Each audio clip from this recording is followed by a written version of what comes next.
Good morning, you all. I had to check my watch. I'm like, it is still technically good morning. Good morning, you all. Thanks for being here for the session on enhancing outcomes for all students preparing for elementary school. This is part one. There's a part two to this after lunch, but you don't have to come to part one to attend part two. But they are connected. So if this information is something you're interested in and would like to learn more about what we're talking through in part one, part two is available at that 1:45 session. And we'll talk a little bit in here about what we'll cover there. I do have materials if you want access online. As Sherry said, that's not working currently, but there is a handout online just to help with some note taking. We do have a few pause and process times kind of built into the session today in both sessions. And I'll be asking you to just think about, like, as I'm presenting, what is reinforcing a current practice that you may be doing already? What's like a wow or an aha of something that you could take away? The star on the reflection sheet is for a next step. How can you take the research that we're talking about today and really apply it to classroom practice? And then question, finding out more, or question that you may still have or wondering that you have as we go through content together today. So in this session, for session one, we'll really focus on methods to support young learners in the development of vocabulary, letter knowledge, print recognition, and comprehension. All of those at a pre-K level, and then thinking about that transition into kindergarten.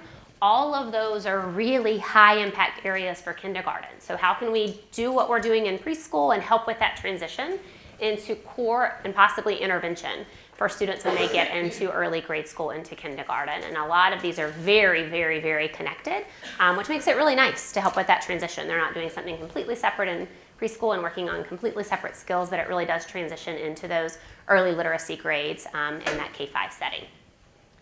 So this is really intended to support educators, program directors, educational coordinators, and then parents and caregivers.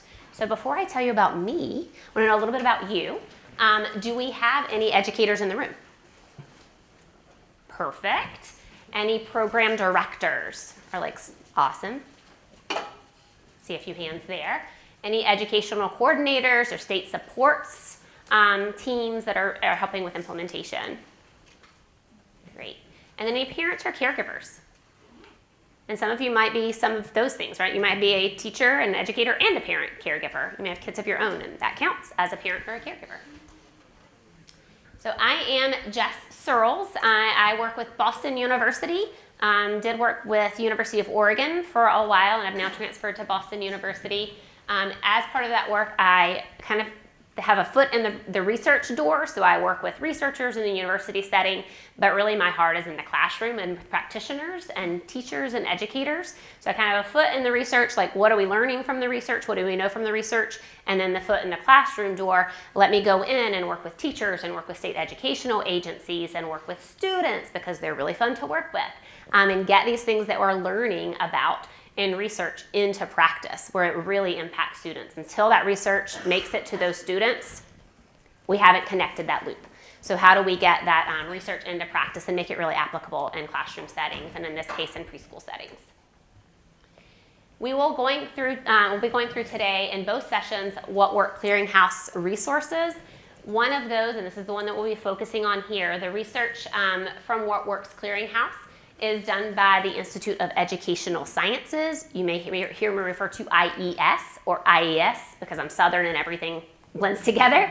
IES practice guides, and they are put out by the United States Department of Education.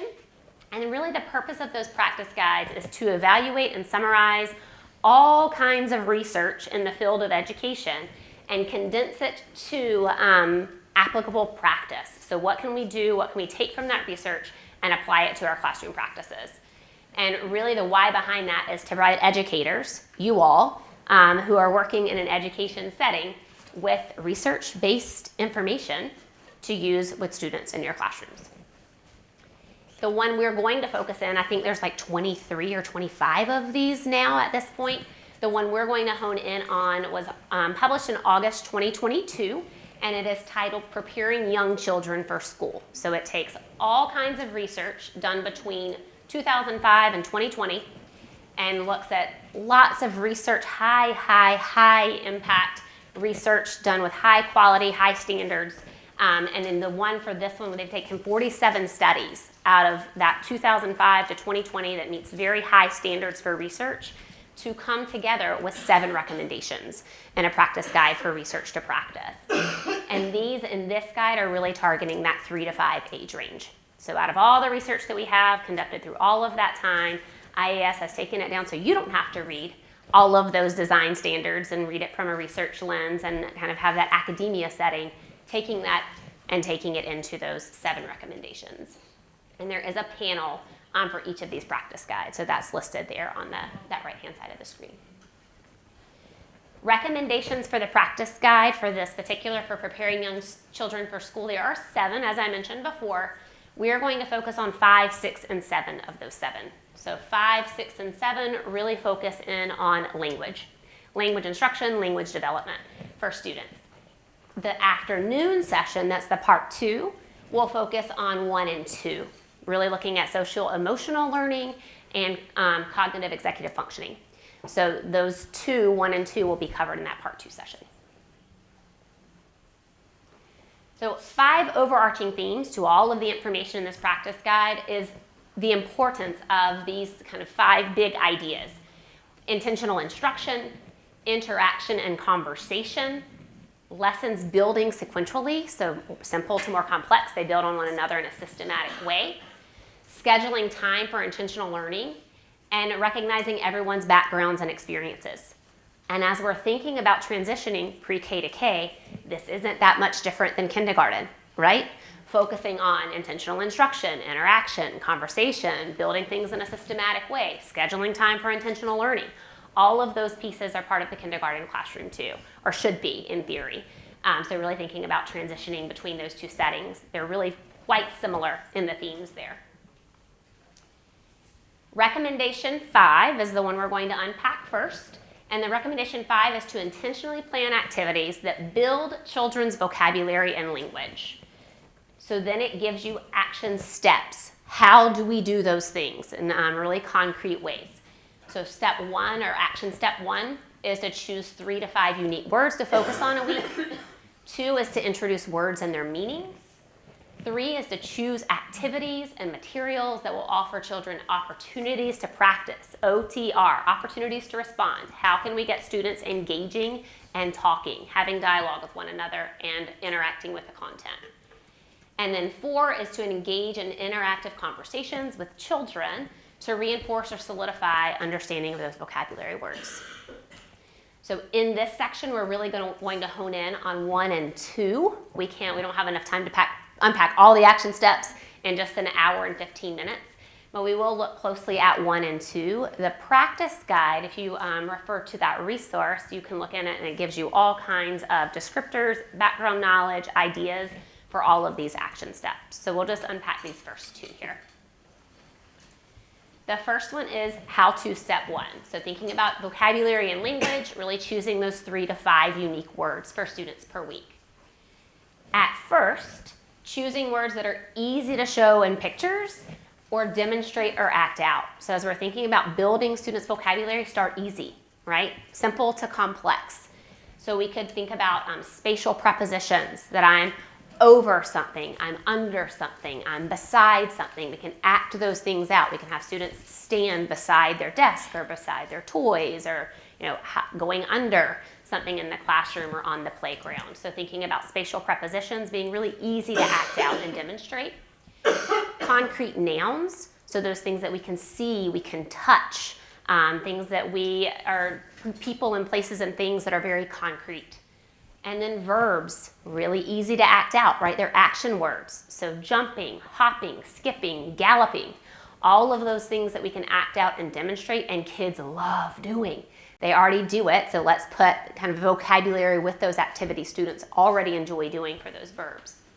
And then adjectives and adverbs, so thinking about descriptive language and building out that descriptive language. For example, students might come to us knowing what little is, but do they know all these other words that mean similar things as little? Tiny, small, minuscule, right? All these little things that are associated with that to build out those adjective banks that students have and those adverbs. And then next, adding in abstract language. So once they have some understanding of these more concrete, more actable words, adding in that abstract language. So abstract nouns and verbs. So things that we can't necessarily see or do, but those more abstract concepts, peace, harmony, trust, right? All of those that we can't really act out, they're abstract ideas. Prepositions, so thinking about those connector words. And then glue words. Often we think about these as high frequency words. That, said, for, has, that don't really have like concrete meaning, but we use them in our conversations and really have to embed them in language to really build that vocabulary for students. Recommendation 5, step 2, is looking at introducing words and their meanings. So explaining the meaning using words children already know, so we're not including words that are unfamiliar to them within the definition, because then how do we build meaning if they don't know the words in the definition? So thinking about building those meanings from words that they know that they're familiar with. Relating the word to the text, engaging in conversation about the word to provide additional practice with the word and its meaning. And we can do that through a really easy 4-step process as we're working with students and really getting them engaged in the learning. I love teaching this because it gets them up, it gets them moving, it gets them talking, it gets them using the words over and over again, and it's really fun to teach. So thinking about selecting the word, again, starting with those more concrete things to begin with and then moving into those more abstract concepts. Providing a student-friendly definition. Using words that the students already know, illustrating the word with examples and non-examples when those apply, and checking for students' understanding so they can interact with the word and the meaning and each other. So really thinking about how we can build that vocabulary, building it in preschool that then goes with them to kindergarten and first grade and second grade, sending them into that elementary school setting with a really rich and robust vocabulary. From that preschool experience, especially with our students who may come into preschool with less language exposure. How can we boost that language exposure to set them up for success in that core and intervention instruction in their kindergarten classrooms?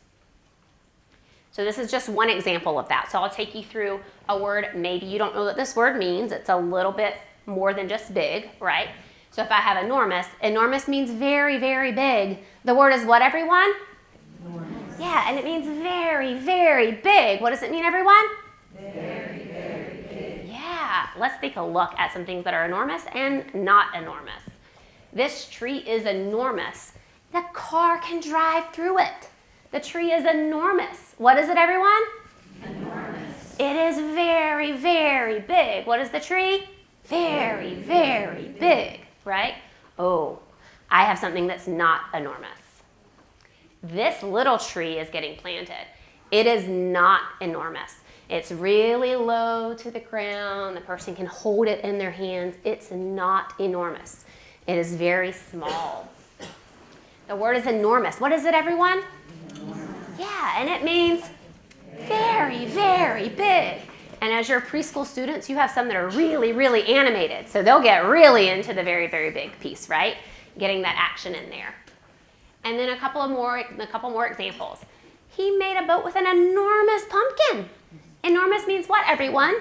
Very, very big. Yeah, he could fit inside it. The pumpkin was so big. This is a non-example. These tomatoes are not enormous. They fit right inside the person's hand. They are not enormous. They are not very, very big. We're going to read a story about Red Hen this week. And in our story, there's going to be something that grows to be very, very big. What means very, very big? What word, everyone? Enormous. Enormous. Yeah, the corn in our story is going to grow and grow and grow. First, it sprouted into small green stalks, and they grew to enormous green stalks. Enormous. They're going to be really big. And look, she's having to stand up on a stool to reach the corn stalk. They are enormous. They're really, really big. And then I could check some understanding here. So looking at, do we know enormous or not enormous? So when I hold up my hand, I want you to think, is it enormous or not enormous? And when I lower it, I want you to say enormous or not enormous. Let's try one. A ladybug. Is a ladybug enormous or not enormous, everyone? not enormous. And if I have a little plastic ladybug or objects in my classroom, I could use those as well. What about a baseball that fits right in the mitt, right in the hand? Enormous or not enormous, everyone? No. Not enormous. A mountain. So this person is standing by a mountain and the mountain is bigger than the person. Enormous or not enormous, everyone? Enormous. Enormous. And the ocean. This person is standing and looking out at the ocean, and the ocean is bigger than the person. There are lots of people that could fit in the ocean and still wouldn't fill it up. Enormous or not enormous, everyone? Enormous. Enormous. Yeah, so giving some of that checks for understanding and then having them throughout the week find things, tell you things, talk about things that are enormous and not enormous. So that becomes part of their vocabulary as they're using those words in context and in their conversations. A couple of other ways you can integrate into some actions and practice that application of vocabulary. Having words or gestures. So having them do words or gestures, you can have them make their bodies and pretend to be enormous, which preschool kids love it, and they're like, whoa, right? They pretend they're enormous, they're huge.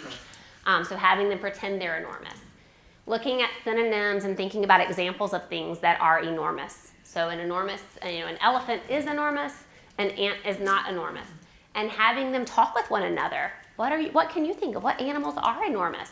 What animals are not enormous? As they're talking about maybe a story about animals that they're reading and having that story there. And then video clips, because as we know, students love anything that's media, not super long, keeping those video segments short because attention spans are often pretty short at the pre-K and even into kindergarten. But finding some video clips, and this one is about a big blue whale, and you can see how enormous the big blue whale is. So giving them some of that interactive multimedia there. Potential obstacles for this, and this is one of my favorite parts of the practice guide because there are obstacles often in education. So looking at those potential obstacles, and then this practice guide gives you ideas to help kind of break down some of those obstacles or address some of those obstacles. So this is one of them. I don't know how to choose vocabulary words my children don't know. And some of those suggestions there in that part of the practice guide is that in conversation, children may reveal their interests. So if they're talking and if they're having dialogue, being an active listener as their instructor and having them and listening for those interests, and then introducing vocabulary related to their interests. So maybe you would overhear a conversation about a bear, and how could we integrate some more kind of specific and higher level vocabulary? I could introduce things like grizzly bears and polar bears and panda bears and kind of grow that part of their language. What specific bears could we be talking about?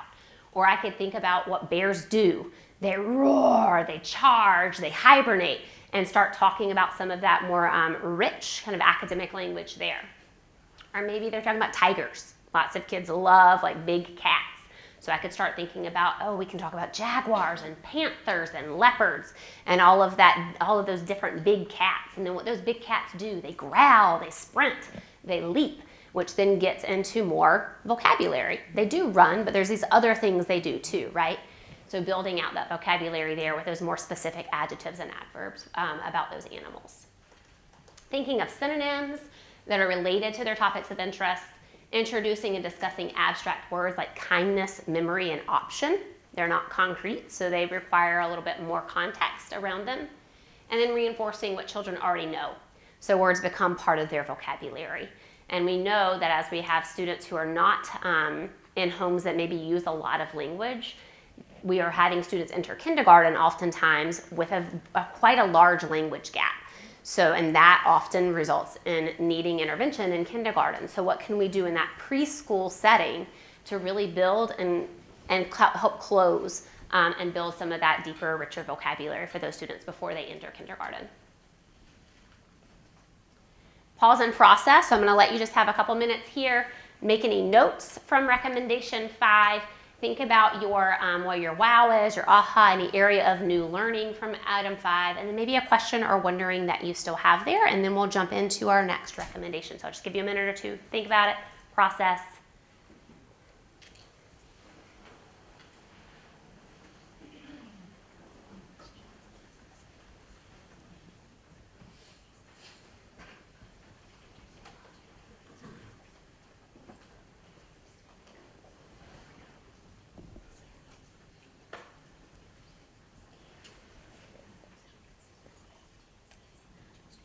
And then I'll let you share. If anyone is interested in sharing their aha or their takeaway or their next step, flag me down and I'll bring the mic to you. If not, that's totally okay too. But yeah.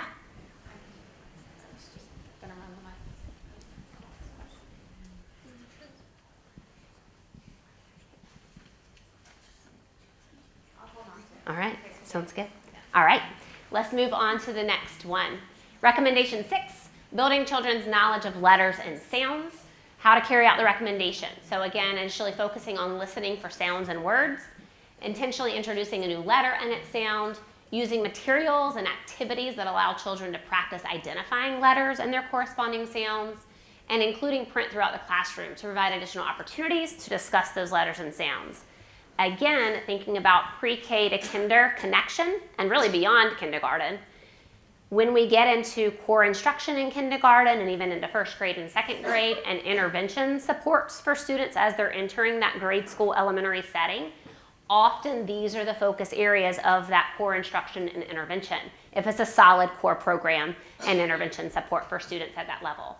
So thinking about that pre-K to K transition, the more we can build this in really fun, engaging ways in pre-K, the more likely students are going to transition into that kindergarten setting with those letter knowledge, with those sound knowledge, with listening to and identifying sounds and words that we know is connected to reading and writing, that is going to support that development throughout kindergarten and really the rest of their lives, that those base skills for that foundational piece of being able to really understand how words work. In this section, we're going to look at 1 and 3 more closely. So the first one is steps, recommendation 6, how to step 1. Initially focus on listening to sounds and words.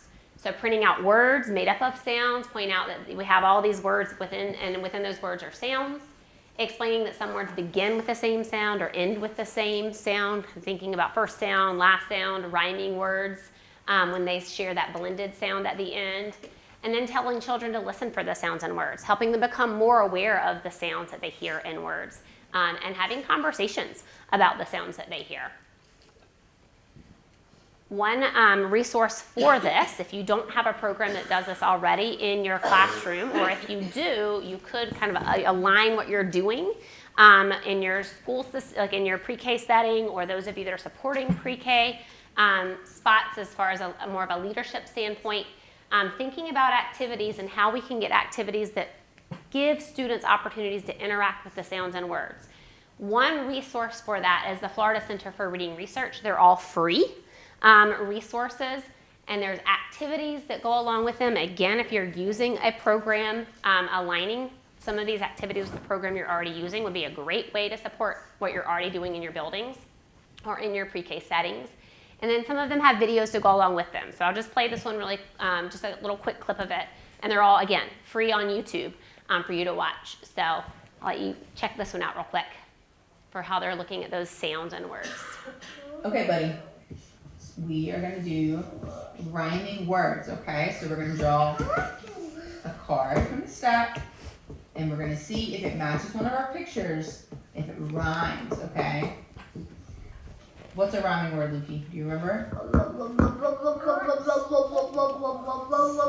Box and fox would be an example. Good. So words that have the same ending, what?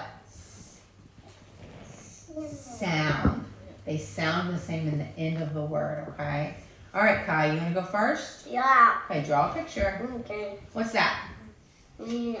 It's not a banana. It's the moon. Moon. Okay, let's look at your board. Let's see if moon rhymes with anything on your board. What's that? Box. No. Does that rhyme? No. No. What's this? Oh. A bone. No. Bone and moon. Does that rhyme? No.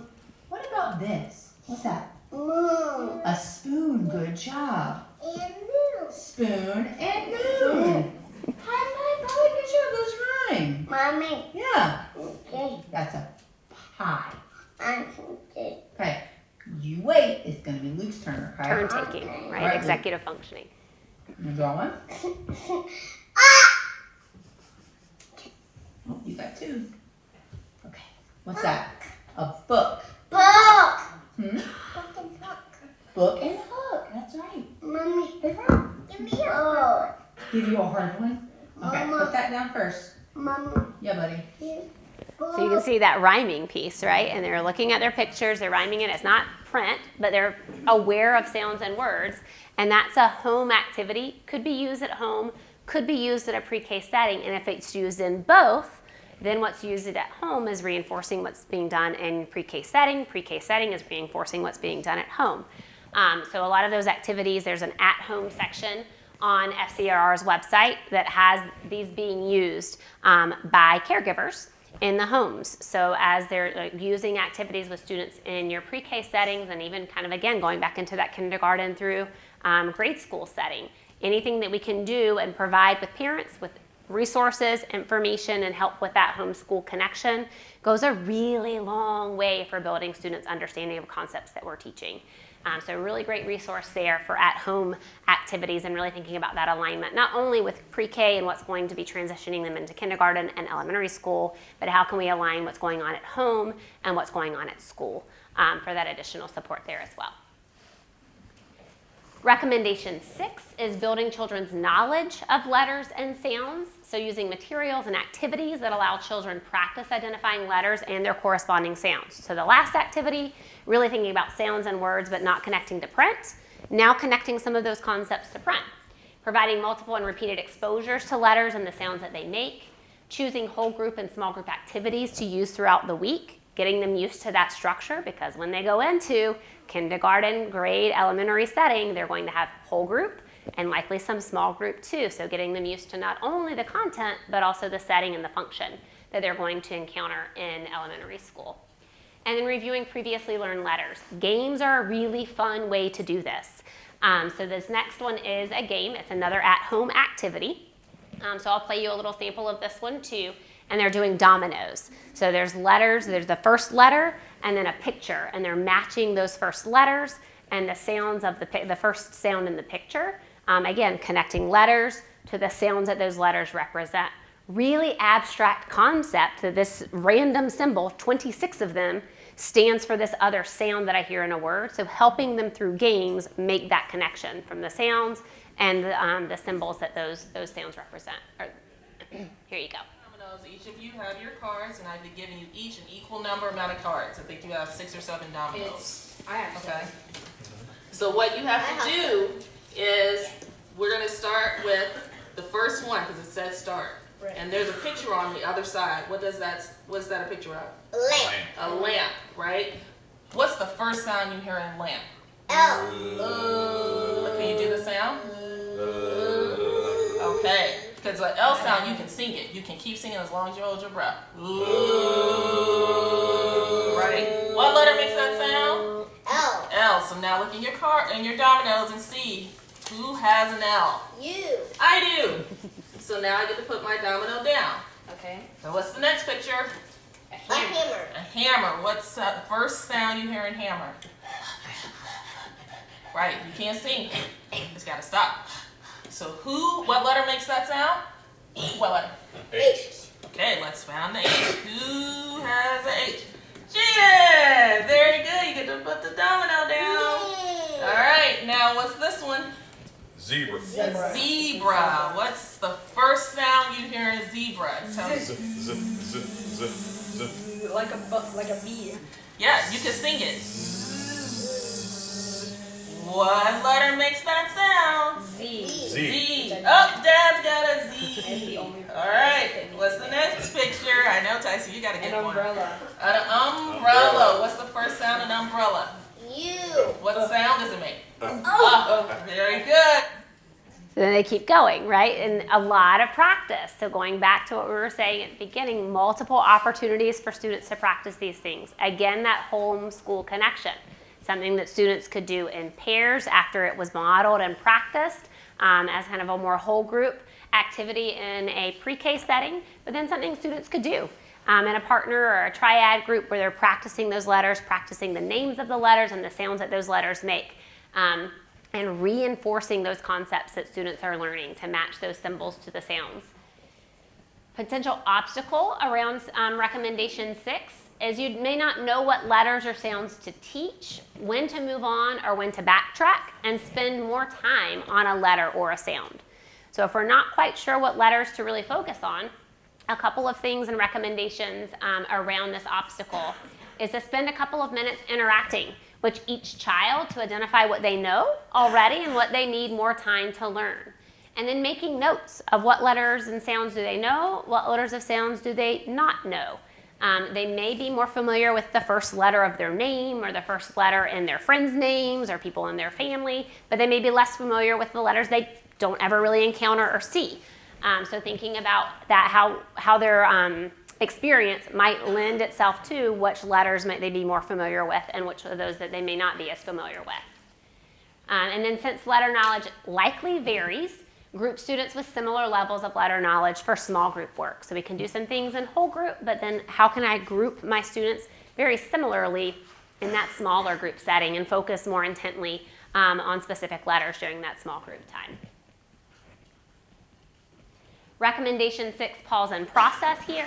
So just giving you some time, a couple minutes here to think about listening for sounds and words, using materials and activities that allow children to practice those letters and their corresponding sounds. And again, is what's something that you're already doing it. Like you're already doing it, you're already applying it, that smiley face, what's a wow or an aha, maybe a resource that you can take away or a new learning you can take away for your star. And then what question do you still have, a wondering that you still have around recommendation 6 about how to build children's knowledge of letters and sounds. So I'll give you time there.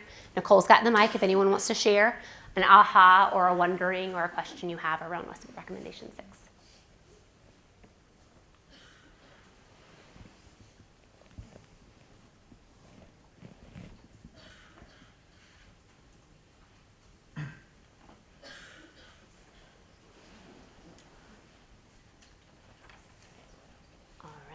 Let's move to recommendation 7.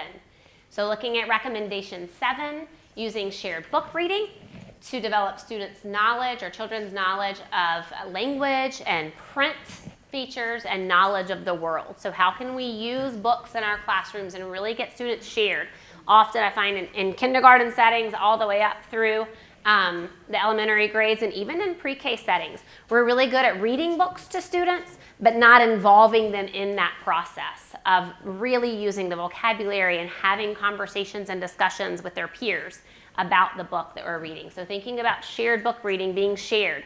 Students are part of that process too. Reading aloud the text to them, because often they're not going to be able to read it as a pre-K, but how can we involve them in the comprehension of that? How can we involve them in the dialogue and the discussion around the stories that we're reading? So how to carry out this recommendation? Selecting a variety of informational and narrative books that are appropriate for 3, 4, and 5-year-olds. Prior to the lesson, planning the purpose for reading the book and determining when to discuss certain topics with children as you're reading. Preparing children for listening to and discussing the content of the book before the read aloud.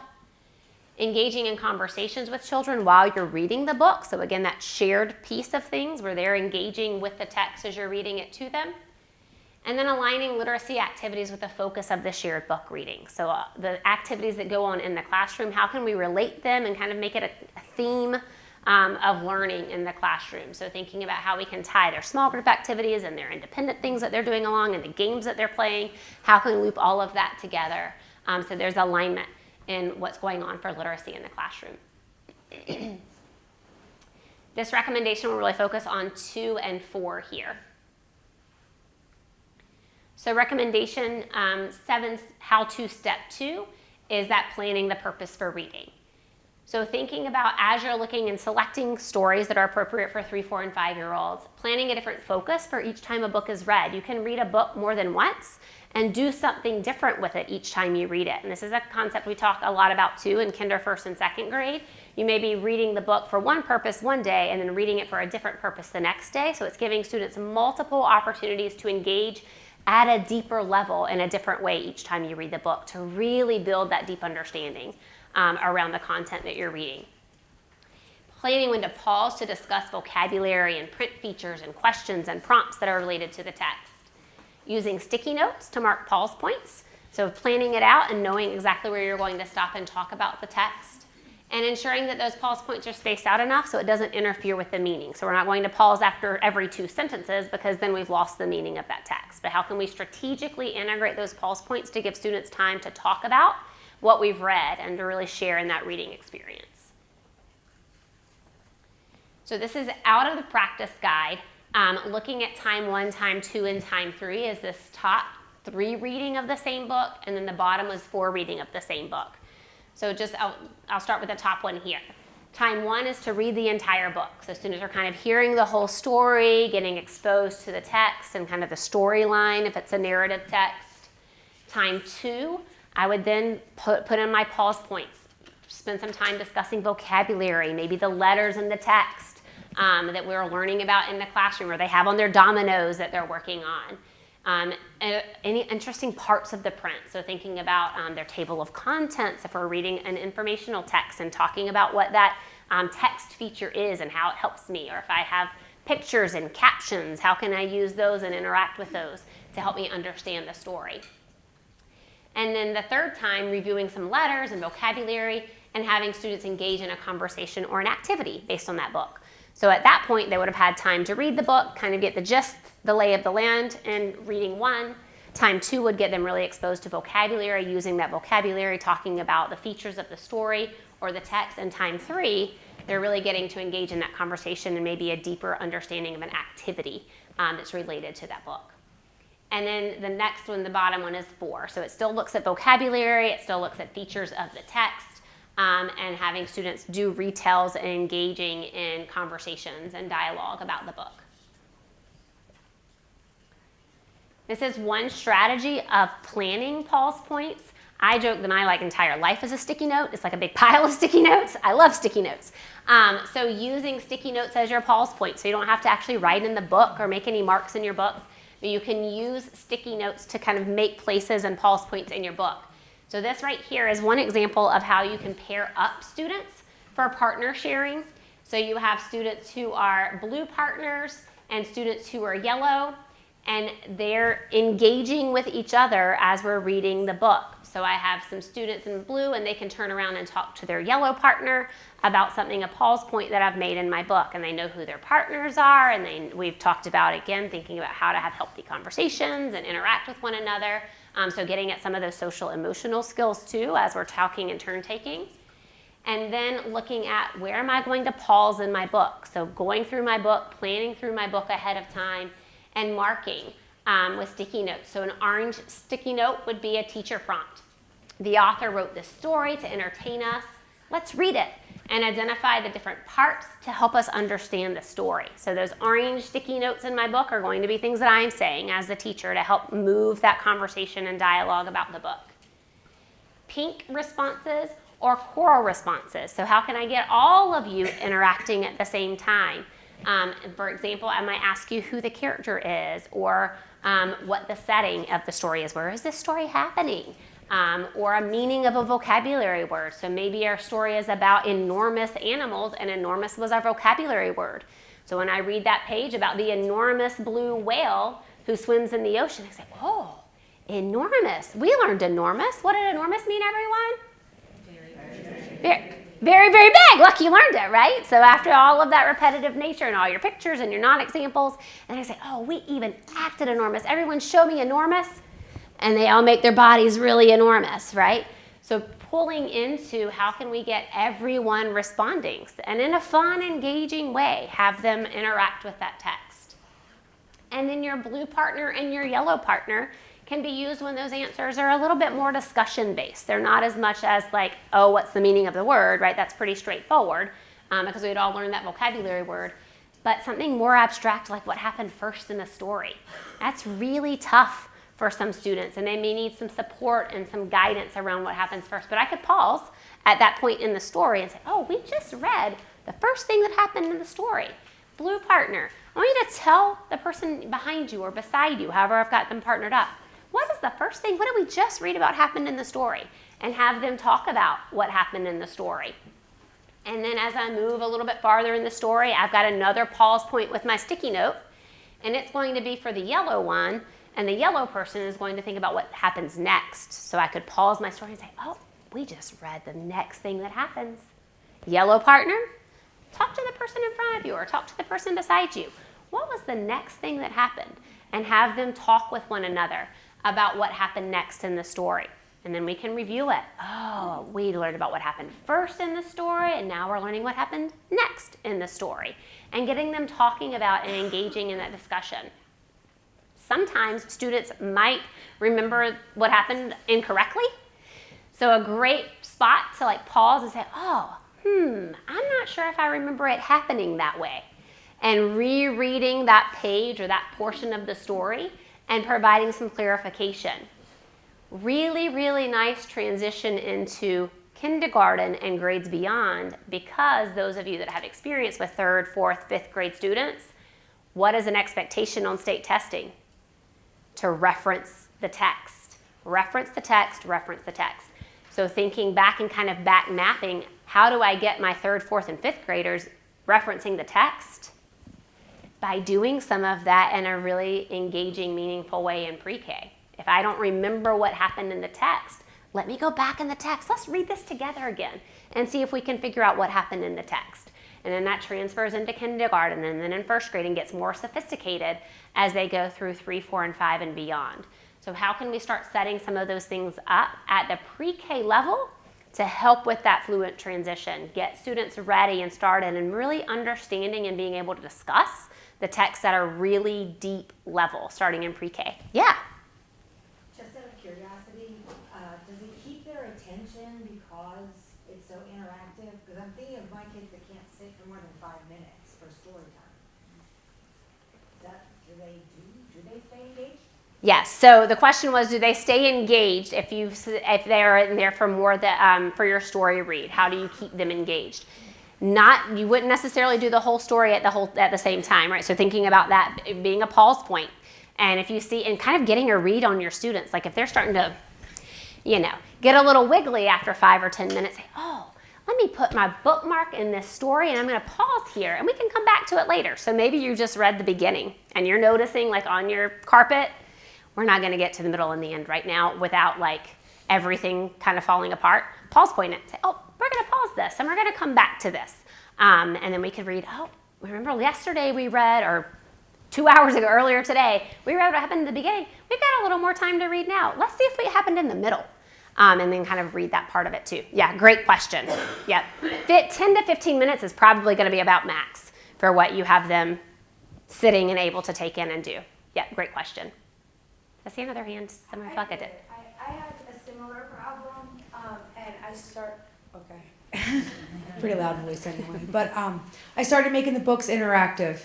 So it takes a little bit more prep time, but laminating, like especially with building vocabulary, if there was like a target word in that book that I wanted like to build background knowledge, I created like I just took Velcro and I took a picture of it, laminated it, put Velcro in the book, Velcro in the picture, and then I'd ask them, what is this? Where does it belong in the book?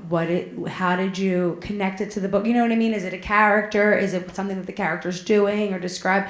So that's how I stretched out my reading time with that, like the read alouds and stuff, is by creating those manipulatives that work with the book. And that really engaged them. And then they picked.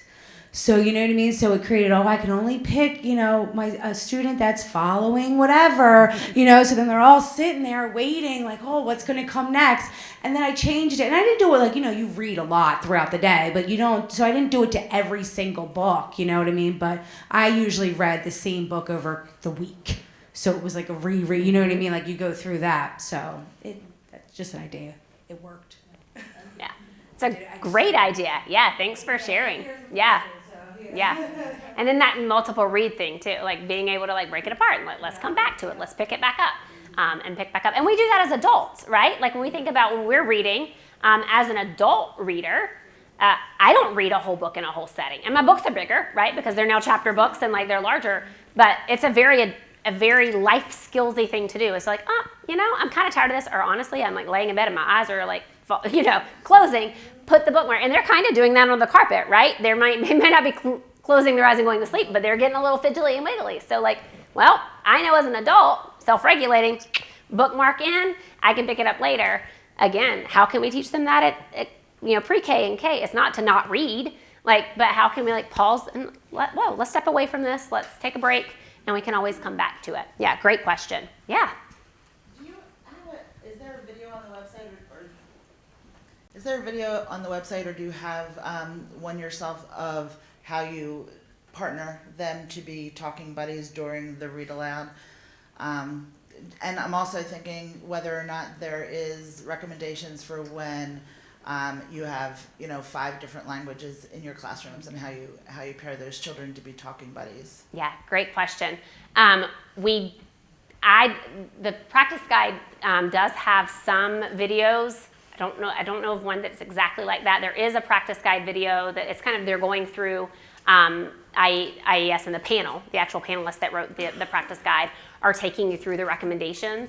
And within this one, one of the preschool teachers that's on the panel that does a lot of preschool work talks through those repeated readings, but it's not a video of students talking. There's photographs so you can see what they were working on. But as far as thinking about partner reading, again, just thinking, and your language question, pairing them up sometimes in a triad works well. So if you've got students who, thinking about 3 students, if you have one that's pretty fluent in English, and then you have one that's fluent in a different language. It could be Spanish, it could be Hmong, it could be Mountain, it could be Vietnamese, it could be anything, right? And then another one that's kind of straddling the fence between pretty fluent in English, but also fluent in the native language too, having them in a triad. So the English student, your English only student, is then talking through, and they're all kind of able to ping off of each other. So it's getting them practice with learning skills, cooperation, turn taking, but having that triad to give your students who are more emerging on the language piece someone that's kind of a buddy that can help them in that process of pairing. So yeah, great question there. Mostly they just want to talk and be silly. So yeah. I've made the recommendation to teachers that it's okay to have turn taking and talking. My experience, so maybe you can talk about how you facilitate this issue that teachers are concerned that, but then how am I going to know what they're saying, right? If I have all of these pairs talking to each other, and I try to say it's about the opportunity to use expressive language, right, with each other, and that we don't have to always give feedback for every single interaction that a child has in the classroom. But do teachers ever express reservation about that, and any other recommendations? Yes, yeah, great question. Absolutely, and I think that's often why we go into classrooms and teachers are just doing the read aloud, and it's not a shared reading because the students aren't part of the reading, really. It's just I'm reading as the text as the teacher, and you just keep coming along as I turn pages on my own and read this whole story on my own. So yes, absolutely pushback. It's hard to, when it takes management, it takes self-regulation and teaching those skills for students. So before doing any partner work, with text-based partner work, doing some partner work with things that they're familiar with and that is easy to talk about. So thinking about what do they like to do on the playground? Having them talk to a partner about what they like to do on the playground. What do you like playing during activity time? And having them talk about some of those things that they are comfortable talking about and that they love talking about, and starting there and getting those turn taking and those pieces ready and in place before you move to anything text-based. This is harder, right? This is not my personal experience. This is something that I'm reading about in a book the teacher's reading to me.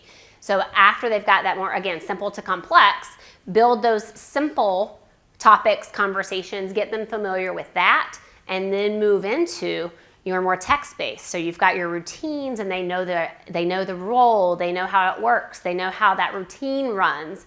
Now let's impact with our actual instructional language and more academic type conversations. Definitely that's one piece. The other piece I think to that is the planning piece, and making sure that we're asking questions as we're reading the text that we can either guide students through or talk them through as they're working with partners, and knowing that it's not necessarily going to be a home run every single time, and giving yourself the flexibility for it not to be a home run all the time, and then doing some self-reflection of that didn't go how I wanted it to go? What could I tweak? What could I do differently? I think often as educators and even, our leaders that support educators and district and state agencies, we kind of expect the perfection piece and don't have the space to like, that didn't go well and what can I do about it? So thinking about that part of things too, with giving students opportunities to talk. And then as far as feedback, you don't have to give feedback to every single student, right? Especially if you've got multiple students in your classroom. But I think it does change maybe the activity and the facilitation role of the teacher. So typically, maybe if we're thinking about read aloud, we're going to sit in the front of the classroom and we're going to read our book. And traditionally, I don't really get out of my seat, or I don't get out from in front of the classroom. I just have the book and I'm just reading it to you, and all of my students are right here on the floor. Whereas how can I then become a facilitator? I read a few pages to you, I've got my pause point, and then I'm up. I'm out of my seat. I may have the book in my hand, or I've bookmarked it on my seat so I can come back to our spot, and then I'm moving around and listening and hearing what students are saying. And I may have 10 partner groups and I get to 2 or 3 of them. And then I can pull them back together. Oh, I heard some people sharing. They were using nice, kind voices. So-and-so, will you share what you said to your partner? And then the next time I pause, put my thing in my bookmark, maybe it's the next day, maybe it's a minute later, maybe it's an hour later. Then I'm going to go to a different set of partners, and I'm going to check in with those partners and see how they're doing and how they're sharing and monitoring and providing that feedback. So yeah, I think absolutely not every student gets feedback every single time, or you're going to lose the rest of your class, and then you've gone 10 minutes to talk about 1 page. Check in with a couple, move on. Check in with a couple, close the book, bookmark it, come back to it. Yeah, great questions.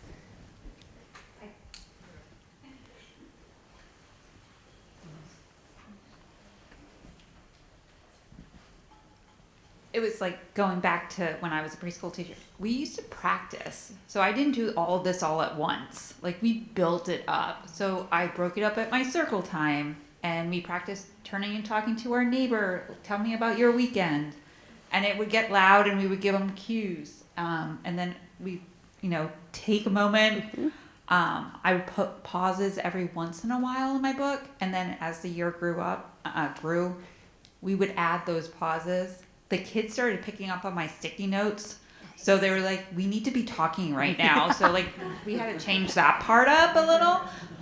But it was just practice. I did it during my circle time. I did it during lining up, transitions. So it just felt like a natural part of the day. And I was very intentional of what the kids I needed to know the feedback questions for. So I would stop and hang out with Johnny, because I needed to talk to him first, or I wanted to hear his response. And turn taking, we'll pick 3 this time to share, and then next time we'll pick 3 different ones. And I had a turn bin, and I need a turn bin. So it was just a gradual process throughout the year. And then they were just doing it naturally. Did you keep the same pairs together so that the kids knew each other, or did you mix it up all the time? We did our... I'm going to pause you there to give the question to the camera. The question was, did you keep the same pairs, or did you switch it up over the course of the year? So we used our primary care groups because we were the little guys, and we broke it up that way. And then we would rotate them I would say almost every month, just so they would talk to different people. But my center times, we had buddies, so they would work with that buddy every week. They would have a different buddy to work with. So they would get to know all the kids in the classroom and learn to be interactive with different types of learners. Great, thank you. Yeah, great tips from experience in classrooms and in preschool settings, kind of across the board. So thank you for that. Thanks for sharing. Great questions. And then again, kind of piggybacking off of you, that simple to complex. How can we start really small and then build on and build on and build on and build on as the year progresses? I do love that they noticed your sticky notes too, because then I'm like, it's also accountability for you to stop talk, to give them a chance to talk, right? Yeah. It also helped them know that I'm a learner too, mm-hmm. and I need to look up words because I didn't know some of those big words, and it showed them that I learned how to read, and sometimes I need to go back and I make mistakes and I mispronounce a word. Mm-hmm. So it was such a great learning experience for them and me. Yeah, that's great. Yeah, that's great. shared reading and shared learning, right? Like it's all part of it for sure. Recommendation 7, this is looking at how to step 4 in regards to the shared book reading piece. Engaging in conversations with children while reading the book. So some of this is going to kind of loop into what we were just talking about in dialogue. Stopping periodically, and as mentioned, starting small and then being able to stop at more pause points along the way that don't interfere with the gleaning of the meaning from the text. And then having students ask questions that prompt multi-word or multi-turn responses.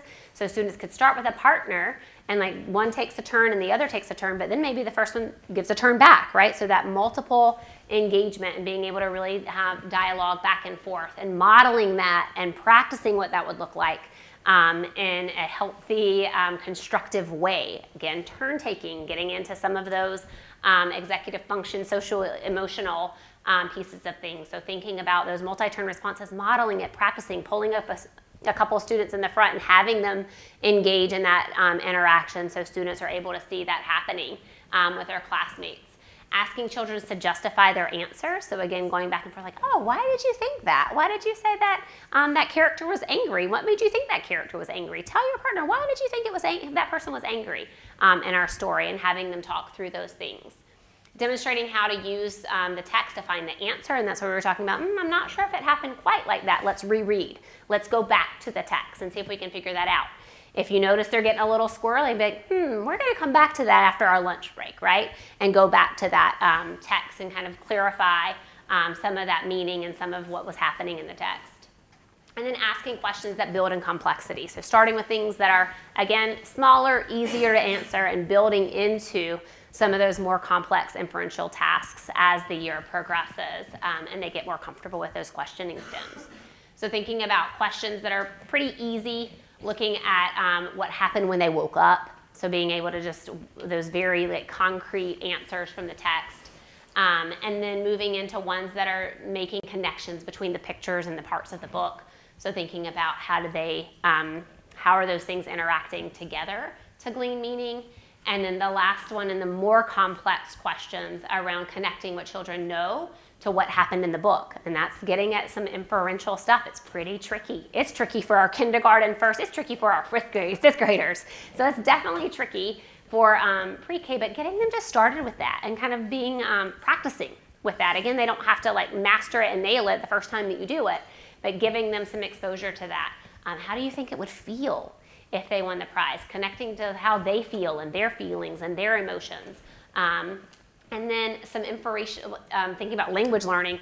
What does it mean to pack their bags, right? Like that might not be a phrase that a lot of your students are interested, are exposed to and know the meaning of. So as we're reading and as we're planning, picking out those phrases that are like, that's a little bit odd in the way that we phrase things and the way that it's in this book. What does that mean? And helping them get to the understanding of some of those phrases that can be a little tricky in the story. Potential obstacles for recommendation 7. Thinking about some of my children can't answer questions about the book, and that is a very legitimate concern, right? Like you might ask a question and no one really starts answering with their partner. They get a little bit stuck and don't know the answers. So some considerations there. Some students need intentional instruction to answer just the WH questions. So thinking about who, what, when, where, why. Those can be really challenging questions for students at a pre-K level. So talking to them and thinking about intentional instruction of who. That means like the people in the story, or maybe the characters are animals. It's the animals that are talking in the story. Like those are our who in this story. And then what is the what? What is the where? Well, the where is the place. Where they are. Where are they? We can like use the text in the story and figure out where these people are in the story or where the animals are. Maybe they're in the jungle, and that would be the where. So really thinking through some intentional instruction around those big WH questions. Explaining that you're asking questions to learn what the students are thinking. Again, from a cultural perspective, sometimes question asking is not a positive thing. You're being asked questions because you're in trouble or because you're being interrogated in a sense. So thinking about like, how can I promote healthy question asking in the classroom, whereas I'm going to ask you questions because I want to learn more about you. I want to learn more about what you're thinking, and we're all going to learn about like each other through that question asking. And that's a way for me to build and promote like positive climate, and that might be a little bit of a culture shift depending on how questions are used in the home and in the culture that students are from. So that may be a reason they're not talking, because they don't think about questions being asked for a positive reason. So thinking about where their backgrounds are there. And then modeling how to answer different questions by talking through the process. So what does that look like? Doing some thinking aloud and walking them through. What does it look like to answer a question? Having students ask and answer questions with their peers. Often students won't necessarily offer answers in a large group. They're not comfortable with that. It could be self-confidence, it could be language barrier, it could be more, multiple reasons they're not comfortable speaking up in a larger group, but they feel more comfortable with a peer. And they're able to share with their peers. So having them start small when they're answering their questions and asking questions. And then providing specific and immediate positive praise. So after you've heard them answer questions and they've really put forth the effort, even if it seems really, really small, like praising them for the really, really small things, so those things grow and they develop as they're in the classroom throughout the year. So pausing and processing here for recommendation 7. Thinking about prior to the lesson, planning the purpose for reading the book and determining to discuss those topics. What areas of that are you kind of doing in your classroom? How interactive is that process? And then engaging in conversations with children while they're reading the book. How are we pausing within that book, using those pause points for students as they're engaging in conversations, and how are we supporting those conversations and modeling that work? So again, you've got your smiley face. These are some things I'm doing right now in my current setting. A wow or an aha, it might be something that even one of your peers shared as we were talking about this recommendation. That star piece there is something that you can learn more about.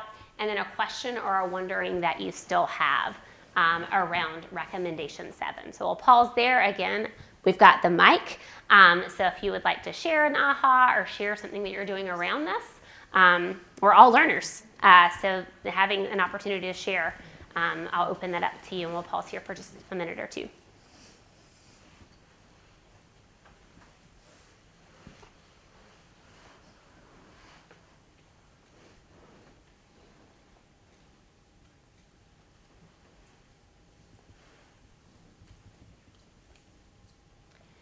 With that, I left a few minutes at the end if there are any questions that you have. Again, we've got the mic open.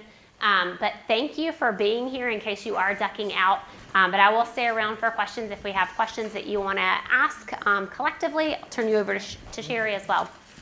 And thank you, Jess, Yeah. for sharing all those great ideas and resources. I know I had a lot of affirmations as you were sharing some of those ideas and gathered some new ones as well.